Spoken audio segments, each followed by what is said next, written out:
Hello' বন্ধু বান্ধৱীসকল, তোমালোক কেনে আছা? মই ভালে আছোঁ। আজি মই তোমালোকলৈ মোৰ প্ৰিয় সাহিত্যিক নামৰ ৰচনাখন অতি চমুকৈ আৰু সহজ সৰল ভাষাত লৈ আহিছোঁ। অতি চমু বুলি ক'লে বহুত চমুও নহয়। পৰীক্ষাত লিখিলে যাতে তোমালোকে 10 নম্বৰ পাবলৈ সক্ষম হোৱা। আৰু এই ৰচনাখনৰ ভাষাটো মই বহুত সহজ সৰলকৈ লিখি আনিছোঁ তোমালোকৰ কাৰণে। চাবাচোন কেনেকুৱা হৈছে। মোৰ প্ৰিয় সাহিত্যিক। আৰম্ভণি। সাহিত্য হ'ল সমাজ এখনৰ দাপোন স্বৰূপ।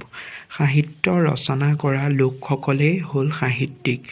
যিসকল সাহিত্যিকে তেওঁলোকৰ সুন্দৰ লিখনিৰে আমাৰ মনত ৰস আৰু আনন্দ প্ৰদান কৰিবলৈ সক্ষম হয়, সেইসকল সাহিত্যিকেই মানুহৰ প্ৰিয় হয়। মই এনে বহুতো সাহিত্যিকৰ লিখনি পঢ়িছোঁ যদিও মই মোৰ প্ৰিয় সাহিত্যিক হিচাপে লক্ষ্মীনাথ বেজবৰুৱাদেৱক বাছি লৈছোঁ। এতিয়া চোৱা, জন্ম আৰু বংশ পৰিচয়। 1864 চনৰ 14 অক্টোবৰ তাৰিখে কাতি মাহৰ লক্ষ্মী পূৰ্ণিমাৰ দিনা নগাঁৱৰ আহঁতগুৰি নামৰ ঠাইত লক্ষ্মীনাথ বেজবৰুৱাদেৱৰ জন্ম হৈছিল। তেখেতৰ দেউতাকৰ নাম আছিল দীননাথ বেজবৰুৱা আৰু মাতৃৰ নাম আছিল থানেশ্বৰী দেৱী। দীননাথ বেজবৰুৱা ব্ৰিটিছ চৰকাৰৰ মুন্সিফ পদত চাকৰি কৰিছিল। লক্ষ্মীনাথ বেজবৰুৱাদেৱে শিৱসাগৰৰ হাইস্কুলৰ পৰা হাইস্কুলীয়া শিক্ষা গ্ৰহণ কৰে আৰু কলিকতা বিশ্ববিদ্যালয়ৰ পৰা স্নাতক ডিগ্ৰী লাভ কৰে। তাৰপিছত চোৱা, সাহিত্য কৰ্ম। লক্ষ্মীনাথ বেজবৰুৱা আছিল অসমীয়া সাহিত্যৰ এগৰাকী যুগচস্ৰাকাৰী সাহিত্যিক। অসমীয়া সাহিত্যলৈ তেখেতৰ অৱদান অপৰিসীম।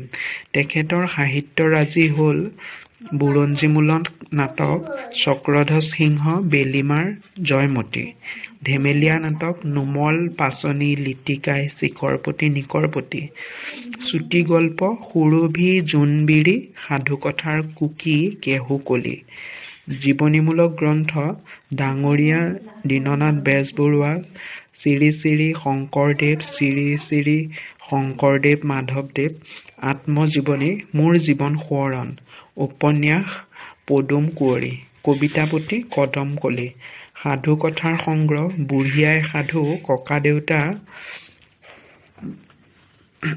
আৰু নাতি ল'ৰা, শিশু গ্ৰন্থ জুনুকা, ব্যংগাত্মক পুথি কৃপাবৰ ইয়াত অকণমান বানানটো ভুল হৈছে, কৃপাৰ নহয় কৃপাবৰ হ'ব। কৃপাবৰ বৰবৰুৱাৰ কাকতৰ টোপোলা, বৰবৰুৱাৰ উভতনি, বৰবৰুৱাৰ ভাপৰ বুৰবুৰণি। প্ৰিয় সাহিত্যিক হোৱাৰ কাৰণ লক্ষ্মীনাথ বেজবৰুৱাদেৱৰ সাহিত্যৰ ভাষা সহজ সৰল, স্পষ্ট আৰু ৰসেৰে পৰিপূৰ্ণ। তাৰোপৰি তেখেতৰ সাহিত্যৰাজিত অসমীয়া সমাজখন অতি সুন্দৰভাৱে প্ৰতিফলিত হৈছে। তেখেতৰ সাহিত্যৰাজিত অসমীয়া সমাজখনক উন্নতিৰ পথলৈ আগুৱাই লৈ যোৱাৰ উদ্দেশ্য দেখা গৈছে। তেখেতৰ কবিতাত দেশপ্ৰেমৰ মনোভাৱ আৰু চুটি গল্পসমূহত নীতিশিক্ষা পোৱা যায়। এইবোৰ কাৰণতে লক্ষ্মীনাথ বেজবৰুৱা মোৰ প্ৰিয়।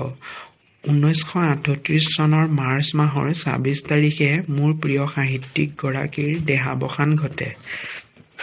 সামৰণি। লক্ষ্মীনাথ বেজবৰুৱা অসমীয়া চুটিগল্পৰ জনক। সাহিত্য জগতৰ সকলোবোৰ দিশতে তেওঁৰ অৱদান আছে বাবে তেখেতক সাহিত্যৰথী আৰু তেওঁৰ ৰচনাৰাজি ৰসৰে পৰিপূৰ্ণ হোৱাৰ বাবে তেখেতক ৰসৰাজ উপাধি প্ৰদান কৰা হৈছিল। অসমীয়া সাহিত্যত তেখেতৰ এক উল্লেখযোগ্য স্থান আছে। অসমীয়া সাহিত্য জগতত তেওঁ এনেদৰেই চিৰযুগমীয়া সাহিত্যিক হৈ ৰওক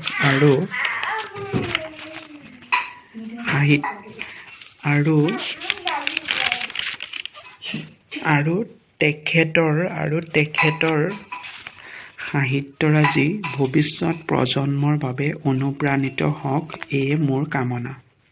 ধন্যবাদ।